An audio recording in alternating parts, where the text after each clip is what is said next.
आप अचानक से बच निकली? ये परसों हुआ क्या था? ज़रताज गुल साहिबा ने भी हमने सुना कि वो भी कहीं साइड पे हो गई। ये क्या हुआ था परसों?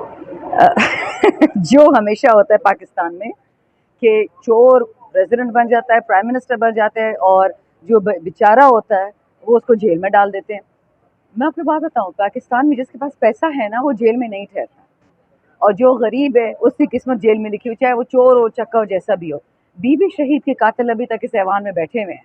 सो माजरत के साथ ये जो ड्रामा किया ना, दो तीन बातें। एक तो ये कि जी वोट खरीदना है, काजी को एक्सटेंशन देनी है, इनको 2/3 मेजोरिटी चाहिए, तो 5-6 अगर मौलाना साहब इनके साथ मिल भी जाए ना, फिर भी इनकी मेजोरिटी नहीं बन रही 2/3, इनको 5 हमारे एमएनए चाहिए। तो डराना वरगलाना, हाजी इम्तियाज़ को भगा लिया था, उसको पकड़ बेचारे उसको पकड़ लिया था, अमीर सुल्तान को, हमारे मुबीन भाई बेटा बाहर बैठा हुआ है। ये गेम चल रही है, इस पर कोई नहीं आने वाला। इस वक्त कोई पागल का बच्चा अपनी पार्टी छोड़ेगा। इस वक्त अवाम तप रही है, बिजली, गैस, पानी, खाना, स्कूल, अस्पताल, और हम इनकी पार्टियों में जाएंगे। लोगों को नंगा कर दिया, सड़कों पे ले आए हैं। कोई मोटर बाइक बेचता है, कोई रिक्शा बेचता है, किसी के पास खाने के बिजली के बिल कहाँ से पूरे करें?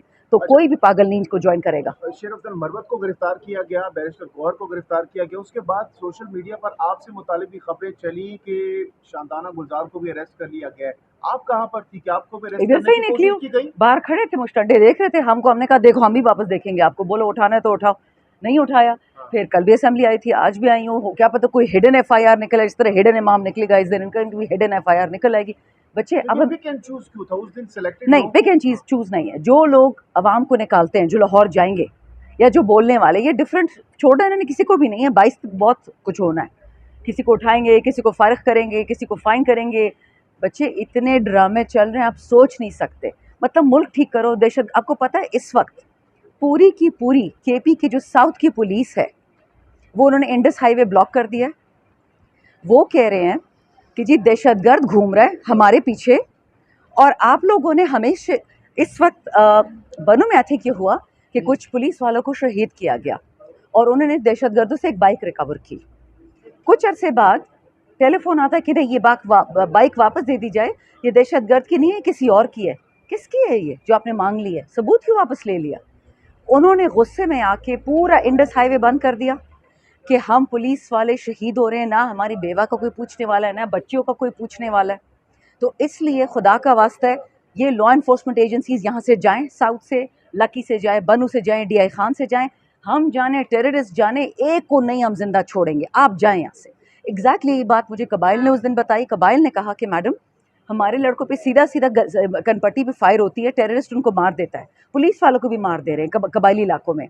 और जब पर्चा काटने जाते हैं तो ऊपर से ऑर्डर आता है कि जी दहशतगर्दी का पर्चा ना कट जाए, और यहाँ पे जो एमएनएमपी बैठा है उसको आप कह रहे हो कि वो दहशतगर्द है। दिमाग खराब हो गया सबका। कर क्या रहे हैं मुल्क के साथ? ड्रामा जिसको आपने कहा है, इन ड्रामों का प्रोड्यूसर कौन है? प्रोडक्शन कहाँ होती है? देखिए जी, ड्रामों का वही प्रोड्यूसर है जो लाहौर जलसे से डरता है या डरती है ना। बातें तो बड़ी बड़ी करते हैं फन्ने खान, लेकिन फिर जब ताकत की बारी आती है, 17 वोटों से कोई चीफ मिनिस्टर बन सकता है पाकिस्तान में? आप मुझे बताएं।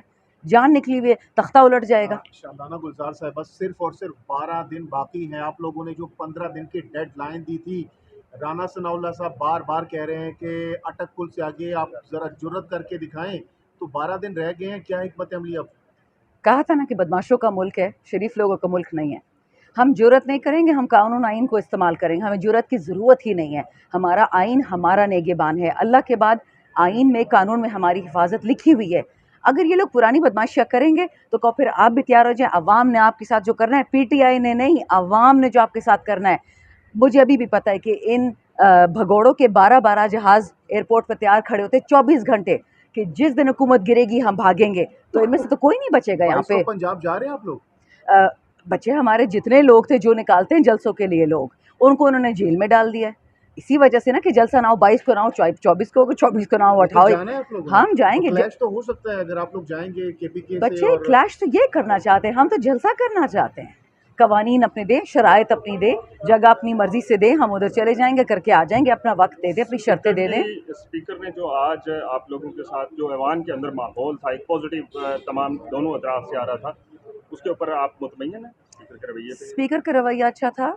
ज़रा नेचुरली हम नाराज़ से उनसे कि आज तक प्रोडक्शन क्यों नहीं हुई, लेकिन जिस तरह आदत है ख्वाजा आसिफ की, उसने बात तो हमेशा नेगेटिव करनी होती है, लेकिन फिर हमने अपने आप को कंट्रोल किया, क्योंकि कल काफ़ी ख्वाजा आसिफ की मैंने और अली मोहम्मद ने क्लास ली थी। अली ने तो यहाँ तक गया गुस्से में कि तुम तो खान पे बातें करते हो, तुमने तो औरतों के कपड़े फाड़ के तुम इस ऐवान में आए हो, रेहाना डार के साथ तुम लोगों ने क्या किया है, और बाजवा को तुम कॉले करते थे कि हाय हाय जी मैं हार गया, उस्मान डार से मुझे जितवाओ। तो कल जो किया है ख्वाजा आसिफ के साथ, आई थिंक वो डोज उसके लिए बहुत था। पे आपका क्या कमेंट है बिलावल ने जो आप लोग बिलावल की तकरीर अगर ख्वाजा उस तरह होती, नवीद कमर साहब जैसी होती, तो मैं शायद सुन भी पूरी लेती। मैंने शुरू के कुछ अल्फाज सुने, लेकिन पता नहीं उसकी स्पीचें कौन लिखता है, बहुत फजूल स्पीच उसकी लिखी थी। खान साहब ने कल कहा था कि उनका कहना था कि जो अली गंडापुर है उनके एक एक ग्लव्स के साथ मैं खड़ा हूँ, हाँ। और जो हमारी पार्टी अरकान है जिनको इतराज़ है और जो माफ़ी मांग रहे हैं वो बुज़दिल लोग हैं और पार्टी छोड़ दें। इस बारे में माफ़ी किसी ने नहीं मांगी, हमने माजरत की क्योंकि वो वुमन कार्ड उठाया गया ना। मैंने तो खैर कहीं भी माफ़ी नहीं मांगी। हाँ, मैंने जर्नलिस्ट के लिए ज़रूर माफ़ी मांगी, स्पेशली इलेक्ट्रॉनिक और डिजिटल मीडिया के लिए, क्योंकि अली अमीन का कोई मतलब नहीं था उनको अब्यूज़ करने का या उनको हर्ट करने का, क्योंकि 2 साल से ट्रेडिशनल मीडिया हमें नहीं शाया करता। मैंने खुद कितने लोगों से माफ़ी मांगी। मैं अगर आपकी दिल आज़ारी हुई है, मैं माफ़ी मांगती हूँ, क्योंकि मुझे पता है वी नीड ईच अदर, हम लाजिम मलजूम है, मेरी आवाज़ आप ही पहुँचाएंगे। अच्छा शानदाना साहिब, आज आप लोगों की स्पीकर साहब से गालिबन मुलाकात हुई है, इस मुलाकात में क्या कुछ डिस्कस किया गया और क्या फैसला किया गया आप स्पीकर की जानिब से आपके रिजर्वेशंस के बाद? कहते हैं कि इंशाल्लाह कल ऐवान में सारे हमारे मेंबरान होंगे, मौजूद होंगे। सो लेट्स सी होता है कि नहीं होता। तो जब कल आएंगे तो उसके बाद माहौल क्या होगा पार्लियामेंट का, क्योंकि देखेंगे, सब बहुत गुस्से में हैं आप लोग। सब बेल पे ही आएंगे, देखते हैं क्या होता है। अब दूसरी जानब पर बेटे इसका भी सवाल है, सॉरी। जी मैम, खान साहब ने कहा है कि मैं थोड़ा लेट आया था, कभी सवाल नहीं हुआ पहले, कि हमारे जो मुज़ाकरात हैं उसका दरवाज़ा खान साहब ने बंद कर दिया, तो पीछे फिर क्या रह गया है? कुछ नहीं कैसे? बच्चे, बस डे टू डे होगा, एक्सीडेंट्स होंगे, इश्यूज होंगे, इसी तरह के कोई उठाया जाएगा, कोई सुलाया जाएगा। मतलब ये ड्रामा तो होता रहेगा। देखो ये लोग सर्वाइवल मोड में चले गए हैं, ये गवर्न नहीं कर रहे हैं, सर्वाइव कर रहे हैं, सिंपल इज दैट। मैम, आप जैसी इंटेलेक्चुअल खातून जो ऑक्सफोर्ड यूनिवर्सिटी से पढ़ी है, कैम्ब्रिज कैम्ब्रिज अच्छी वाली से। तो ये बताइए आपको पशेमानी होती है कि आपने किस शख्स को सीएम मुंतखब किया है? कैसी बेहुदा और घटिया अल्फाज इस्तेमाल करते हैं? नहीं, आपके अल्फाज हैं, मेरे नहीं हैं। सीएम साहब ने कोई घटिया बेहुदा बात नहीं की, उनका गुस्सा था और उन्होंने गुस्सा सही तरीके से निकाला। और अगर मरियम नवाज़ औरत कार्ड खेलेगी तो आपकी मरियम नवाज़ की पूरी एक शो है काशिफ अब्बासी का, वो देख ले कि वो किस किस्म की ज़बान इस्तेमाल करती है। Let me tell you something, जिस दिन इन लोगों ने ये गंदा टेरियन वाइट वाला केस किया और फिर खान साहब की बीवी पे गंदा इद्दत वाला केस किया, ये तो खैर है ही बेहया, इनसे क्या तवा करना। मुझे याद है कि खान साहब को कुछ लोगों ने ये जो फाइलें बनाते हैं ना, वीडियोस बनाते हैं, फाइलें ला की थी कि ये लो मरियम नवाज़ की फाइलें और ये लो पीपल्स पार्टी वालों की फाइलें, कि किस किस की मतलब जो है, मैं इससे ज़्यादा नहीं कहूँगी। ठीक, खान साहब ने क्या कहा कि मैं आपको इतना गिरा हुआ लगता हूँ कि अगर मुझे पता भी हो कि इस तरह काम है, मैं लोगों की ज़ाती बेडरूम में घुसूँगा, मैं उनके ऐसे काम करूँगा, अल्लाह ना करे। मैं उस पार्टी लीडर की पैरोकार हूँ जो इस तरह का आदमी कि जेल में बैठ के भी गलत बात नहीं करता। अली अम्मी ने सिर्फ इतना बोला कि तुम हमें नहीं रोक सकती हो, और अगर सीएम बनने का शौक है, मुझ पे तो सारा दिन नून लीग वाले कचरा बोलते रहते बेटा, उस पर तो कोई बात नहीं करता, लेकिन इज्जत सिर्फ आसफा जरदारी की है या मरियम नवाज की है ना। बच्चा, सवाल पूछने का क्या फ़ायदा जब वो चुप नहीं करता। आपने सुना कल क्या नाम है इस लड़के आदमी का, ख्वाजा आसिफ ने 3 दफ़ा बोला, ये किसने कहा था, खान नहीं थी पाकिस्तान नहीं। मैंने कह रहा अपनी आवाज़ तो ठीक कर ले, डिफेंस मिनिस्टर ये हमारा पाकिस्तान को औरतों की आवाज़ में बोल रहा है। मैं कहा मैंने बोला था और बहुत अच्छा किया था। फिर मैंने उसकी एक्सप्लेनेशन भी दी कि मेरा मतलब यही था कि खान पे एक वज़ीर आज़म पे हाथ उठाओगे, उसकी बीवी पे, फिर मैं होंगी, फिर मेरी वालदा। मेरी एक एक बात सच हुई है, कोई औरत पाकिस्तान में इस वक्त नहीं बची है।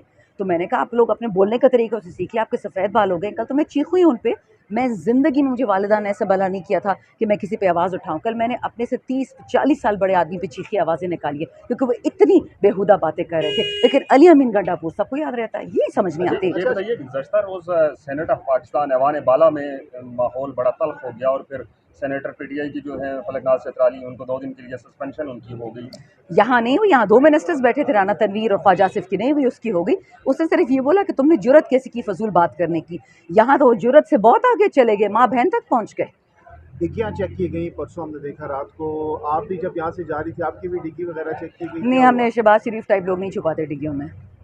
पार्लियामेंट के तकद्दुस की हर शख्स बात करता है जो पार्लियामान के अंदर है या बाहर है, लेकिन पार्लियामेंट का तकद्दुस जब पामाल हुआ तो उसके ऊपर हुकूमत की जानिब से कोई नहीं बोला, कोई नहीं बोला, नॉट एट ऑल, ड्रामा, सारा ड्रामा। तो इसकी वजह क्या हो सकती है? और दूसरा ये बता दें, फैसल वावडा जो है वो इतने ताकतवर कैसे? ताकतवर आपके साथ का नहीं, मेरे नहीं है। पीटीआई नहीं बच्चे, ताकतवर अल्लाह है वाहिद और कोई नहीं है, बाकी नशा है ताकत कितना का। अफसोस है जब ये सब कुछ हुआ 2 दिन से, क्या इनके बाद एज़ ए सवाल आधा रह गया। पार्लियामेंटेरियन, एज़ ए सवाल मैंने आधा रह जी खैर खैर इनका ये तो ये था ना, फैसल ऑर्डर की ताकत तक अल्लाह है। अगर मैं फैसल वावडा को या बाजवा को सजदा शुरू कर दूँ तो अच्छा मैं मर ही जाऊँ। और जहाँ तक बात रही कि पार्लियामान की इज़्ज़त की बात नहीं करता, नवीद कमर साहब ने बहुत उम्दा बातें की। एक है मुनव्वर तालपुर साहब, वो भी पीपल्स पार्टी के, उन्होंने बहुत अच्छी बातें की। बाकी देखिए, फॉर्म 47 की पैदावार से आप तमीज़ और पार्लिमानी अदराक का तवक्को मत रखिए। एज़ ए मैंने कितनी परेशान, कितनी आप लोगों को अज़ियत हुई ये सब कुछ 2 दिन से जो हुआ? गुस्सा बहुत आया बच्चे, but then I thought about it. Khan sahab jail में हैं, हमारा लीडर, पाकिस्तान का शेर, वाहिद सच्चा बेटा, तो ठीक है वो जेल में, हम सारे चले जाएं, क्या फ़र्क पड़ता है, हम खान से बेहतर हैं क्या? शानदाना साहिबा, ये जो मुलाजमीन हैं या ये जो सिक्योरिटी वाले हैं या जनरेटर चलाने वाले साधन, इनको मुअत्तल करके क्या फ़ायदा हो जाएगा? स्पीकर साहब उनको मुअत्तल करी जा रहे हैं। Do you think those are responsible या वो वैसे ही रगड़े में आ रहे हैं? मालदारों का मुल्क है, जो कर लें कर लें। गरीब की आवाज़ है इस आप मुल्क में। आवाज़ उठाएंगे उनके लिए पार्लियामेंट? बिल्कुल बिल्कुल, जैसे बात हम तक पहुंचेगी हम उठाएंगे, एब्सोल्युटली। तो अच्छा आपने बता दिया। कल आ रहे हैं मरवत साहब वगैरह सारे? अल्लाह करे, इंतज़ार तो यही होगा इंशाल्लाह, इंशाल्लाह यही होगा। टफ टाइम देंगे पार्लियामेंट में? मरवा साहब तो कल देखते हैं। जज के सामने भी तकरीर कर रहे थे, उनका वही जज्बा, वही जुनून, वो तो सहाफ़ियों को भी कारकुन बना रहे हैं अपना। देखो मतलब इस बच्चे, तरह आपने या अल्लाह से डरना है या जज से या पुलिस से, किस किस से डरोगे? वो कहते हैं वो सर जो हर दर पे झुके ना, वो सर फिर कभी सर नहीं होता, वो फिर ढक्कन बन जाता है। हमारे एक अल्लाह के सामने सर झुकता है, डरना किसी से नहीं है, घबराना किसी से नहीं है, जो हमें अहकाम आते हैं अपने रब से, कुरान में, और अपने लीडर से। अच्छा शानदाना साहिबा, आपका वक्त कीमती है, लास्टली बताइएगा कि अब जब खान साहब ने कह दिया है कि हम कोई बात नहीं करेंगे, विंडोज़ क्लोज हो गई है डायलॉग की, टेबल टॉक की, तो ये बंद गली से जो काफ़ी अरसे से बर्फ़ नहीं पिघल रही, अब पिघलेगी तो कैसे पिघलेगी? आवाम कैसे? निकलेगी बच्चे डंडों के साथ, लोगों के सर तोड़ेंगे। बिजली की बिल, अब तेल जो महंगा होने लगा है, गैस महंगा होने लगा है, बिजली मजीद महंगी होगी, हमें निकलने की ज़रूरत ही नहीं रही। हम तो फिर भी पुरअमन इनके लिए कोई ना कोई रास्ता निकाल रहे थे। अब आम आवाम निकलेगी, बांग्लादेश श्रीलंका वाला चीज़ होगा, इनका 70 सर सालों में फाड़ेंगे। मैम नहीं निकली तो अब कैसे निकलेगी? 70 सालों में इमरान खान भी तो पैदा नहीं हुआ था ना, अब हो गया ना।